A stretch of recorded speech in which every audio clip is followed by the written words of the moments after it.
Selamat pagi, selamat bertemu kembali dengan Durgama Nusantara. Salam rahayu buat para penggiat budaya di seluruh Nusantara. Durgama hari ini akan membahas tentang Raja Bali yang paling termasyhur.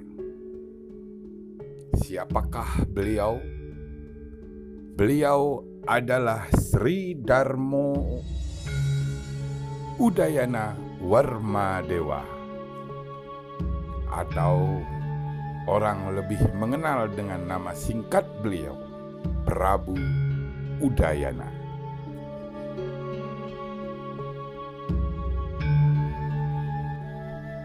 Berbicara tentang Prabu Udayana, pasti kita akan selalu teringat tentang anak beliau yang menjadi raja besar di Pulau Jawa, Prabu Airlangga.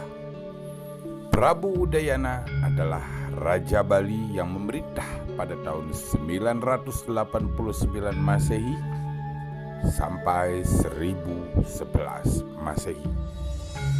Beliau memerintah bersama permaisuri beliau yang berasal dari tanah Jawa, dari kerajaan besar, keturunan wangsa besar. Beliau adalah Mahendradatta Gunapriya Dharmapatni, anak dari Sri Makuta Wangsawardhana, Raja Kerajaan Medang Kemulan.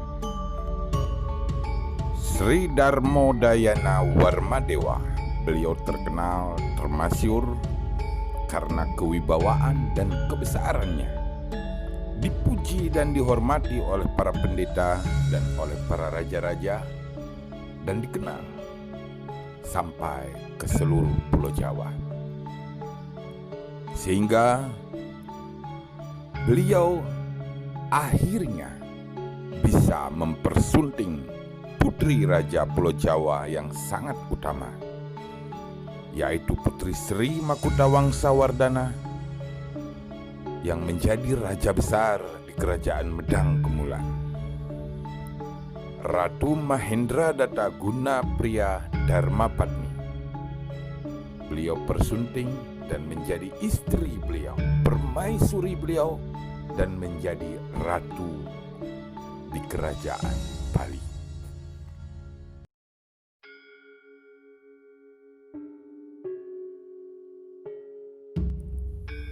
Prabu Sri Darmodayana Warmadewa naik tahta setelah menggantikan Sri Maharaja Sriwijaya Mahadewi yang sebelumnya memerintah menjadi Ratu Bali mulai tahun 983 Masehi sampai 989 Masehi.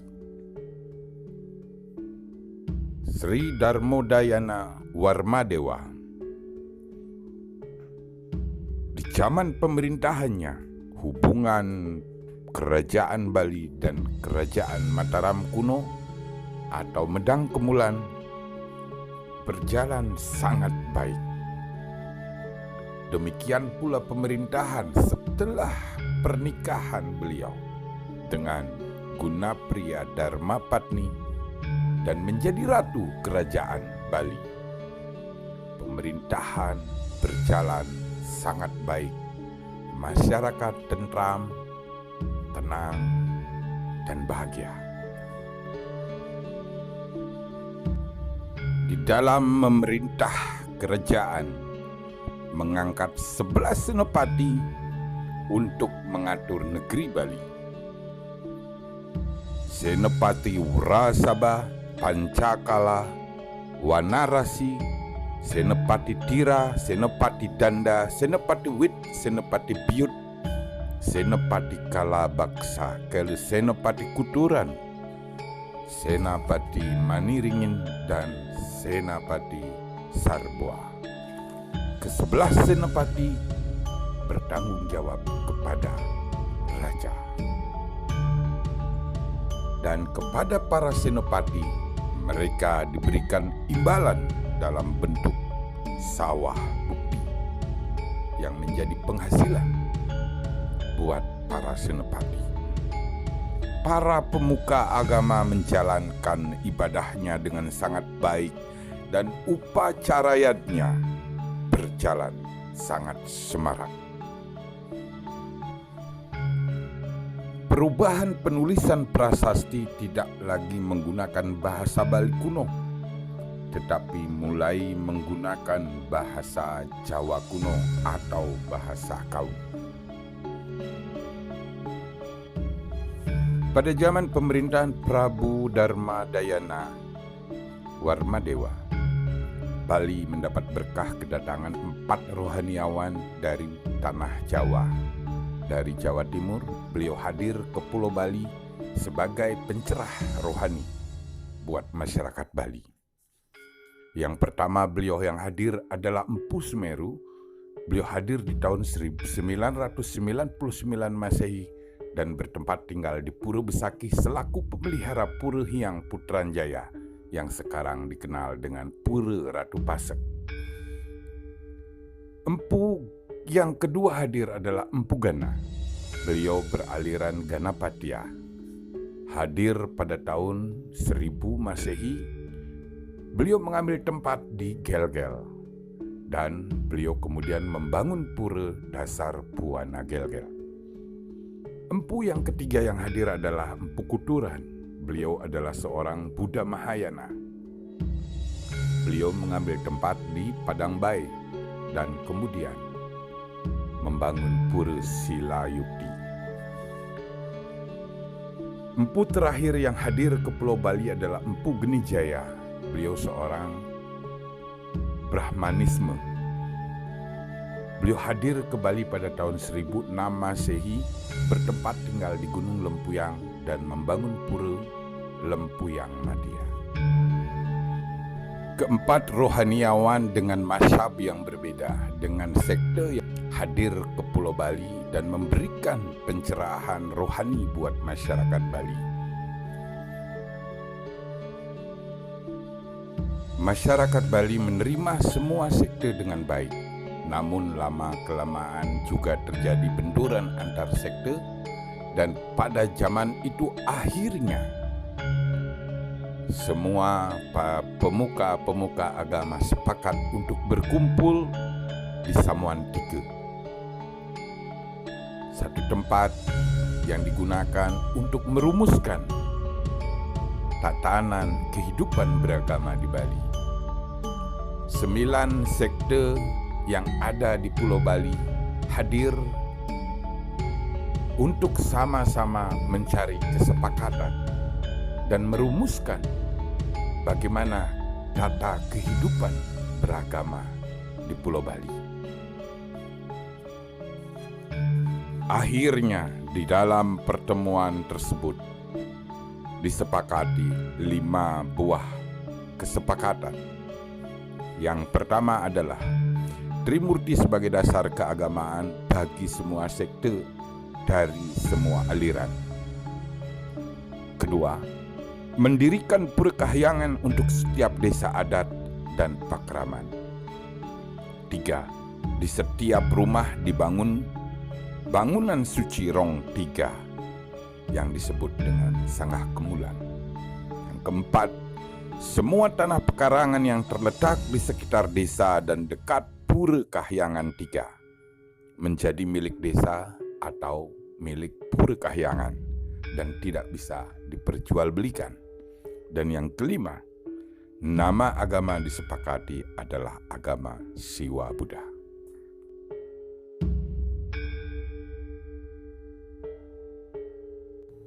Ini adalah butir-butir yang menjadi kesepakatan ke seluruh sekte, yang diikuti oleh seluruh sekte, dan semua ketegangan antar sekte akhirnya hilang.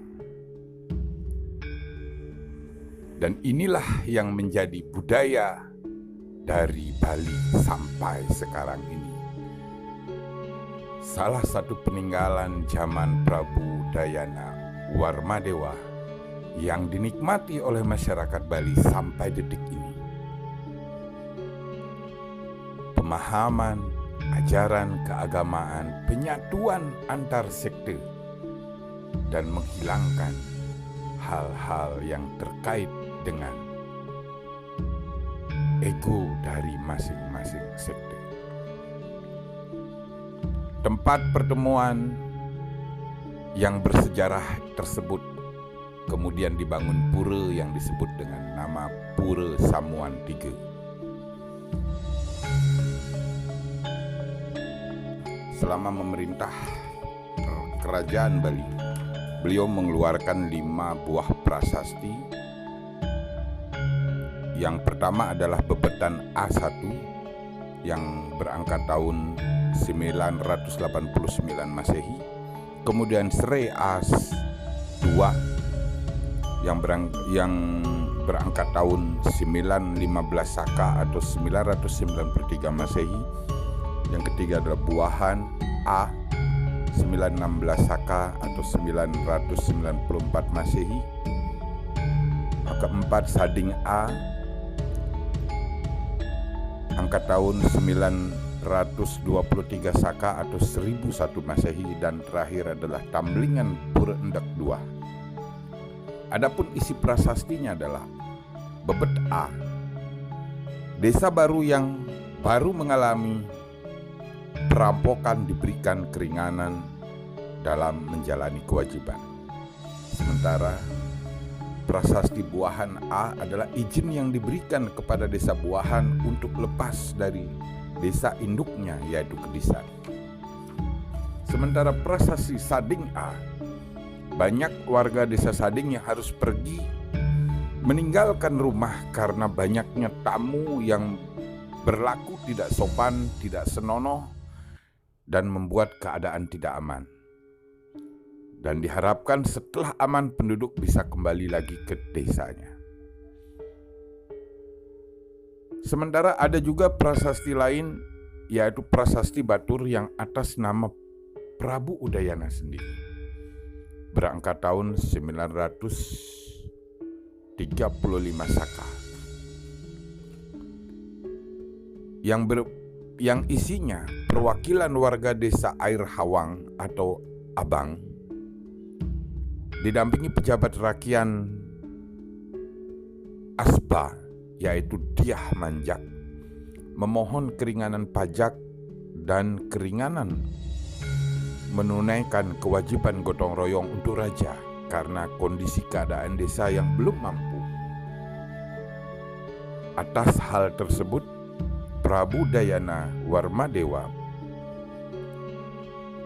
mengutus Dang Acarya Bajantrika, Dang Acarya Nisita, dan Dang Acarya Candradipa serta Senopati Kuturan yaitu Diah Kiop untuk melihat langsung ke desa Air Hawang.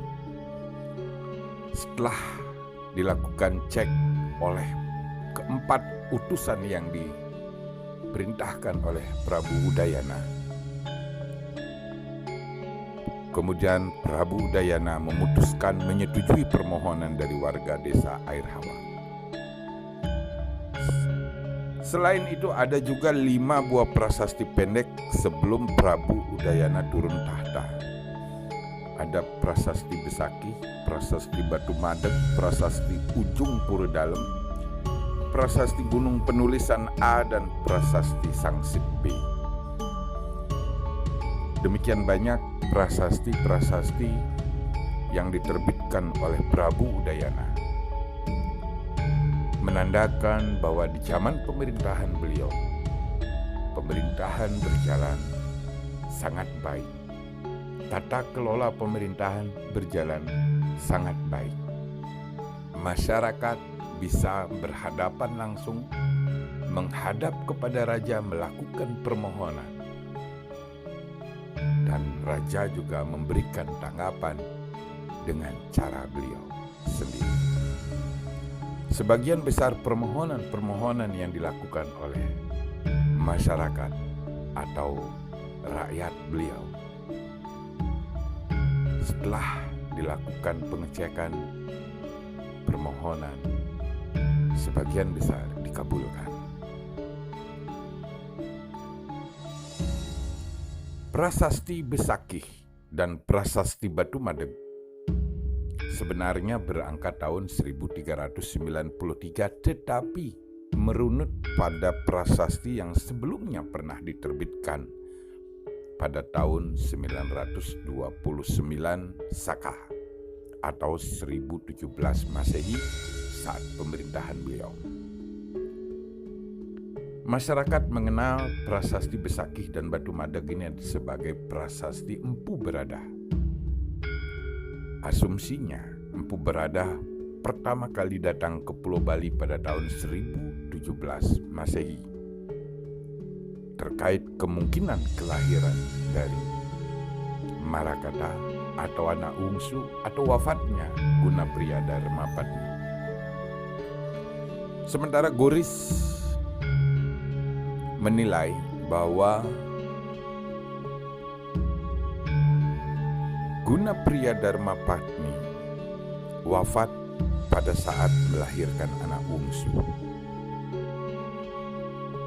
Gunapriya Darmapatni wafat dicandikan di Buruan. Dan dari pernikahan mereka lahir 3 orang anak yang menjadi anak-anak yang luar biasa bagi perkembangan kerajaan-kerajaan besar di Jawa dan Bali. Anak pertama beliau adalah Prabu Arilangga yang kemudian menjadi raja di tanah Jawa. Sementara anak yang kedua adalah Marakata dan anak yang terakhir adalah anak bungsu. Marakata dan anak bungsu adalah penerus beliau sebagai raja setelah beliau mangkat. Prabu Udayana meletakkan dasar-dasar pemerintahan, tata kelola pemerintahan dengan baik untuk kerajaan Bali. Dari beliau diteruskan kemudian oleh anak beliau Marakata dan dilanjutkan oleh adik dari Marakata yaitu anak bungsu. Bali hidup dalam ketenangan, kedamaian, dan selalu mengagungkan kebesaran dari Yang Maha Kuasa. Matur Suksma.